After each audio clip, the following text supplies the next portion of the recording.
ಆಗ ಬಂದವಳು ಮೊದಲನೇ ಅವಳು ಬಂದಿದ್ದು ಗೋದಾವರಿಗೆ ಪುಟ್ಟ ಮಗು ಕೃಷ್ಣ ಬಂದ, ಅವಳ ಜೊತೆ ಸರಸ್ವತಿಗೆ ಪುಟ್ಟ ಮಗು ನರ್ಮದಾ ಬಂದು. ಇವಳು ಬಂದಾಗ ಪುಟ್ಟ ಕರು. ಇವತ್ತು ಇವಳಿಗೆ ಮೊಮ್ಮಗಳಿದ್ದಾಳೆ.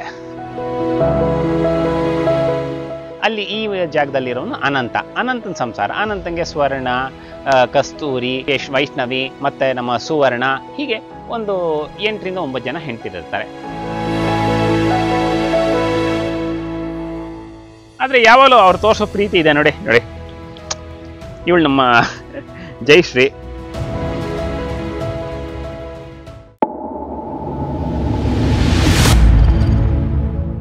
ಭಾರತದಲ್ಲಿ ಹೈನುಗಾರಿಕೆಗೆ ಅತ್ಯುನ್ನತ ಸ್ಥಾನವಿದ್ದು ರೈತರು ಹೈನುಗಾರಿಕೆಯ ಮೂಲಕ ಉತ್ತಮ ಲಾಭ ಗಳಿಸುತ್ತಿದ್ದಾರೆ. ಆದರೆ ಇತ್ತೀಚಿನ ದಿನಗಳಲ್ಲಿ ದೇಶೀಯ ತಳಿಗಳ, ಅದರಲ್ಲೂ ಕರ್ನಾಟಕ ಮೂಲದ ಮಲೆನಾಡ ಗಿಡ್ಡ ತಳಿಯು ನಶಿಸುತ್ತಿರುವುದು ಬೇಸರದ ಸಂಗತಿ.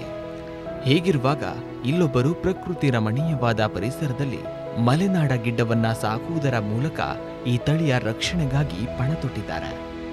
ಹೌದು, ಬೆಂಗಳೂರಿನ ಕುಂಬಳಗೋಡಿನ ಗೊಲ್ಲಹಳ್ಳಿ ಎಂಬಲ್ಲಿ ರಾಮಾನುಜ ಎನ್ನುವ ವ್ಯಕ್ತಿ ಈ ಮಲೆನಾಡ ಗಿಡ್ಡವನ್ನ ಸಾಕುತ್ತಿದ್ದಾರೆ.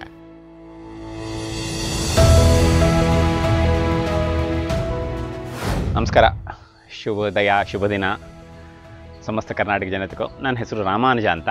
ನಾನು ಸಣ್ಣದಾಗಿ ಬೆಂಗಳೂರು ದಕ್ಷಿಣದಲ್ಲಿ ಒಂದು ಕುಂಬಳಗೋಡು ಹತ್ರ ಗೊಲ್ಲಹಳ್ಳಿ ಅಂತ ಬರುತ್ತೆ ನಿಮಗೆ. ಆ ಗೊಲ್ಲಹಳ್ಳಿಯಲ್ಲಿ ಒಂದು ಬರೀ ಮಲೆನಾಡು ಗಿಡ್ಡಗಳಿಗಾಗಿ ಒಂದು ಸಣ್ಣದಾಗಿ ಒಂದು ಗೋಶಾಲೆ ನಡೆಸ್ತಾ ಇದ್ದೀನಿ.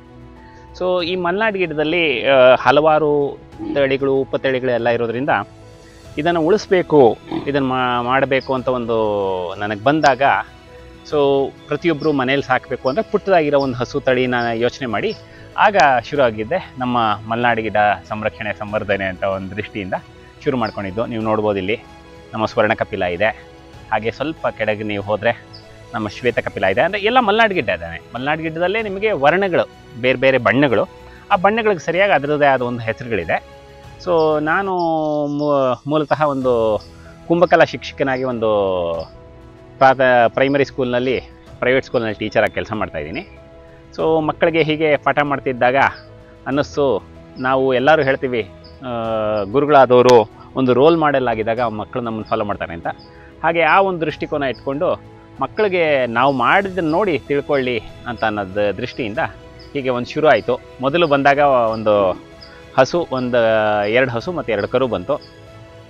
ಸೊ ಆ 2 ಹಸು 2 ಕರುವಿಂದ ಇವತ್ತು ಒಟ್ಟು ಎಲ್ಲ ಸೇರಿ 120 ಗೋವುಗಳ ಒಂದು ಶ್ರೀ ಗೋಶಾಲೆ ಅಂತ ಬೆಂಗಳೂರು ದಕ್ಷಿಣದಲ್ಲಿ, ಅದು ಅರ್ಬನ್ ಬೆಂಗಳೂರು 74, ಇಲ್ಲಿ ಒಂದು ಸಣ್ಣದಾಗಿ ಶುರು ಮಾಡ್ಕೊಂಡಿದ್ದೀನಿ.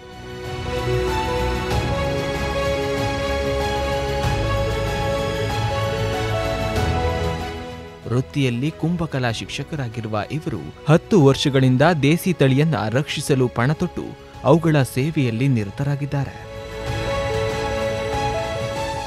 ಸೊ ಈ ಶಿಕ್ಷಕ ಅಥವಾ ಗುರು ಅಂತ ಅಂದ್ಕೊಂಡಾಗ ನಾವು ಏನೇನು ಪಾಠ ಮಾಡ್ಬೋದು, ಏನು ಪಾಠ, ಇವಾಗ ನನ್ನದೇ ಹೇಳೋದಿದ್ರೆ, ನಾನು ಮುಖ್ಯವಾಗಿ ನನ್ನ ಒಂದು ಶಿಕ್ಷಕ ವೃತ್ತಿಗೆ ಬಂದಾಗಲೇ ನಾನು ಸೈನ್ಸು ಮ್ಯಾಥ್ಸು ಹೇಳ್ಕೊಡ್ಬೇಕು ಅನ್ನೋದು ನನಗೆ ಯಾವತ್ತೂ ಇರಲಿಲ್ಲ. ಯಾಕಂದರೆ ಜೀವನಕ್ಕೆ ಮೂಲವಾಗಿದ್ದು ನಮ್ಮ ಏನು ಉದ್ದೇಶಗಳಿರುತ್ತೆ ಅಂದರೆ ಪ್ರಕೃತಿಗೆ ಪೂರಕವಾಗಿ ಬದುಕೋದು, ಸಸ್ಟೈನಬಲ್ ಲೈಫ್ ಸ್ಟೈಲ್ ಅಂತೀವಿ ಇವತ್ತಿಗೆ. ಅಂದರೆ ಹೆಚ್ಚು ಜನರಿಗೆ ತೊಂದರೆ ಕೊಡದೆ ಹೆಚ್ಚು ಜನರಿಗೆ ಉಪಕಾರಕವಾಗಿ ಬದುಕೋದು ಅಂದಾಗ ಯಾವ್ಯಾವುದು ಅಂತ ನೋಡಿದಾಗ ತುಂಬಾ ಎಸೆನ್ಷಿಯಲ್ ಆಗಿ ಬದುಕಬೇಕಾದಾಗ ನನ್ನ ಪ್ರಕಾರ 4 ವಿದ್ಯೆಗಳು ಬೇಕಾಗಿರೋದು, ತೀರಾ ಬೇಕೇ ಬೇಕು ಅನ್ನೋದು. ಒಂದು ಕೃಷಿ, ನಿಮ್ಮ ಊಟವನ್ನು ನೀವು ಬೆಳ್ಕೊಳ್ಳೋದು. ಒಂದು ಆ ಕೃಷಿ ಉತ್ಪನ್ನಗಳಿಂದ ನಿಮ್ಮ ಬಟ್ಟೆಯನ್ನು ನೀವು ಮಾಡ್ಕೊಳ್ಳೋದು.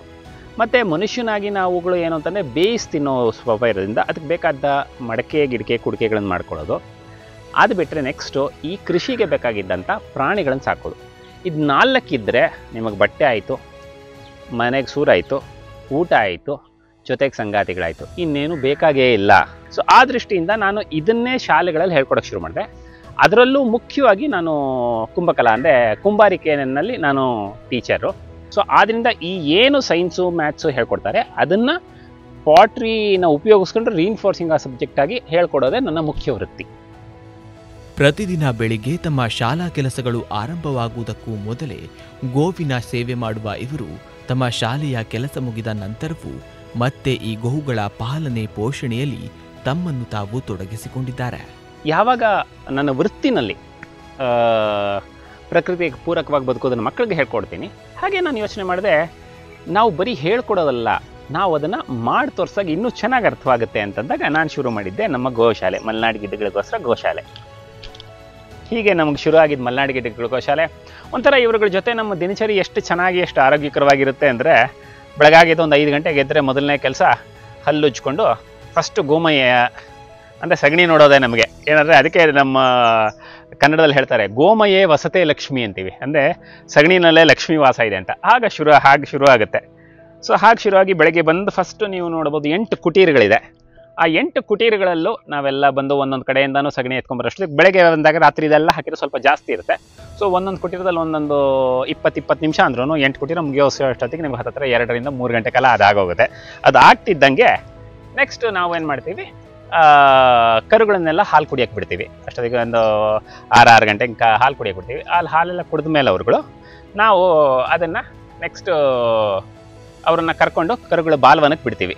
ಬಾಲ್ವನಕ್ಕೆ ಬಿಟ್ಬಿಟ್ಟು ನೆಕ್ಸ್ಟ್ ಊಟ ಹಾಕ್ತೀವಿ. ಊಟ ಹಾಕ್ಬಿಟ್ಟು ಆಮೇಲೆ ನೀವು ನೋಡ್ಬೋದು ಇಲ್ಲಿ ಒಂದು 5 ರಿಂಗ್ಗಳಿದೆ, ಸಿಮೆಂಟ್ ತೊಟ್ಟಿಗಳು. ಅದರಲ್ಲಿ 1ರಲ್ಲಿ ಒಣಮೇವು ಹಾಕ್ತೀವಿ, 4ರಲ್ಲಿ ಹಸಿಮೇವು ಹಾಕ್ತೀವಿ, 1ರಲ್ಲಿ ಯಾವಾಗಲೂ ನೀರಿರುತ್ತೆ. ಅವ್ರಿಗೆ ಯಾವಾಗ ಬೇಕೋ ನೀವು ನೋಡ್ಬೋದು, ಸ್ವಚ್ಛಂದವಾಗಿ ತಿನ್ನೋರು ತಿಂತಾ ಇದ್ದಾರೆ, ಕೂತಿರೋರು ಕೂತಿದ್ದಾರೆ, ಮಲಗಿರೋರು ಮಲ್ಕೊಂಡಿರ್ತಾರೆ, ಮೇಲಕ್ಕೆ ಹಾಕೋರು ಮೇಲಕ್ಕೆ ಹಾಕಿದ್ದಾರೆ. ಹೀಗೆ ಅವ್ರು ಸ್ವಚ್ಛಂದವಾಗಿರೋಕ್ಕೆ 3 ಹೊತ್ತು 24 ಗಂಟೆ ಕಾಲವೂ ಅವ್ರು ಫ್ರೀ ಆಗಿರ್ತಾರೆ. ಊಟ ಹಾಕು, ಇದು ಒಂಥರ ಇದೇ ದಿನಚರಿ. ಆದರೆ ಯಾವಾಗಲೂ ಅವ್ರು ತೋರಿಸೋ ಪ್ರೀತಿ ಇದೆ ನೋಡಿ. ಇವಳು ನಮ್ಮ ಜಯಶ್ರೀ. ಇದಿಷ್ಟೇ ಅಲ್ಲದೆ ಇಲ್ಲಿರುವ ಪ್ರತಿಯೊಂದು ಗೋವುಗಳಿಗೂ ಕೃಷ್ಣ, ಗೋದಾವರಿ, ನರ್ಮದಾ ಹೀಗೆ ಮುಂತಾದ ಹೆಸರುಗಳನ್ನು ಇಡುವುದರ ಮೂಲಕ ತಮ್ಮ ಮಕ್ಕಳಂತೆ ಸಾಕುತ್ತಿದ್ದಾರೆ. ಈ ಯಾವಾಗ ಮಾಡ್ತಾ ಹೋದೆ ಈ ಥರ ಗೋಶಾಲೆ ಮತ್ತು ನಂಬರ್ ಇನ್ಕ್ರೀಸ್ ಆಗ್ತಾ ಹೋಗ್ತಿದ್ದಂಗೆ ನನಗೊಂದು ಎಲ್ಲರೂ ಮಾಡೋ ಥರ ವಿಧಾನದಲ್ಲಿ ಮಾಡೋಕ್ಕಾಗಲ್ಲ. ಅವರನ್ನು ಕಂಟ್ರೋಲ್ ಮಾಡಬೇಕಾದ್ರೆ ನಮ್ಮಲ್ಲಿ ಜನಗಳನ್ನ ಇಟ್ಕೊಳ್ದೆ ನಂಬರ್ ಜಾಸ್ತಿ ಆದಾಗ ನಾವು ತುಂಬ ಇದಾಗಿ ಉಪಯೋಗಿಸ್ಬೇಕಾದ ತುಂಬ ಒಳ್ಳೆ ಬೆಸ್ಟ್ ಟೆಕ್ನಿಕ್ ಅಂದರೆ ಹೆಸರಿಡೋದು. ಪ್ರತಿಯೊಬ್ಬರಿಗೂ ಹೆಸರಿಟ್ಟಾಗಿ ಏನು ಮಾಡ್ತಾರೆ, ಅವ್ರು ನಾವು ಕರೆಯೋ ಹೆಸರಿಗೆ ರೆಸ್ಪಾಂಡ್ ಮಾಡ್ತಾರೆ. ರೆಸ್ಪಾಂಡ್ ಮಾಡಿ ಇವಾಗ ಇವಳು ಬಂದು ಜಯಶ್ರೀ ಬಂದು, ಇವಳು ಶುಭ್ರ ಬಂದು, ಇಲ್ಲಿ ಕಾಳ್ತಂದು ಇವತ್ತು ಹೀಗೆ ಅವ್ರಗಳ ಹೆಸರುಗಳಿಟ್ಟಾಗ ನಾವು ಕರೆದಾಗ ಅವ್ರು ರೆಸ್ಪಾಂಡ್ ಮಾಡ್ತಾರೆ, ಹೋಗು ಅಂದರು ಹೋಗ್ತಾರೆ. ತುಂಬ ಚೆನ್ನಾಗಿ ನಿಜವಾಗ್ಲೂ ಹೇಳ್ತೀನಿ, ಒಂದೊಂದ್ಸತಿ ಮನುಷ್ಯರಿಗಿಂತ ಅದ್ಭುತವಾಗಿ ರೆಸ್ಪಾಂಡ್ ಮಾಡ್ತಾರೆ. ಸೊ ಆದ್ದರಿಂದನೇ ನಾನು ಇವತ್ತು ಹೇಳ್ತೀನಿ, ನಾನು ಇಷ್ಟು ಹಸುಗಳನ್ನು ನಾನು ನನ್ನ ಮಗ ಅಥವಾ ನಮ್ಮ ಒಂದೊಂದ್ಸತಿ ಇಬ್ಬರೇ ಇರ್ತೀವಿ, ಒಂದ್ಸತಿ 3 ಜನ ಇರ್ತೀವಿ.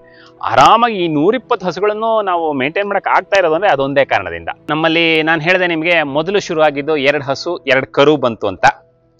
ಆಗ ಬಂದವಳು ಮೊದಲನೇ ಅವಳು ಬಂದಿದ್ದು ಗೋದಾವರಿಗೆ ಪುಟ್ಟ ಮಗು ಕೃಷ್ಣ ಬಂದ, ಅವಳ ಜೊತೆ ಸರಸ್ವತಿಗೆ ಪುಟ್ಟ ಮಗು ನರ್ಮದಾ ಬಂದು, ಇವಳು ಬಂದಾಗ ಪುಟ್ಟ ಕರು. ಇವತ್ತು ಇವಳಿಗೆ ಮೊಮ್ಮಗಳಿದ್ದಾಳೆ. ಇವಳು ಮೊದಲನೇ ಮಗಳು ನಂದಿನಿ ಇಲ್ಲಿದ್ದಾಳೆ, ನಿಮಗೆ ನೋಡ್ಬೋದು.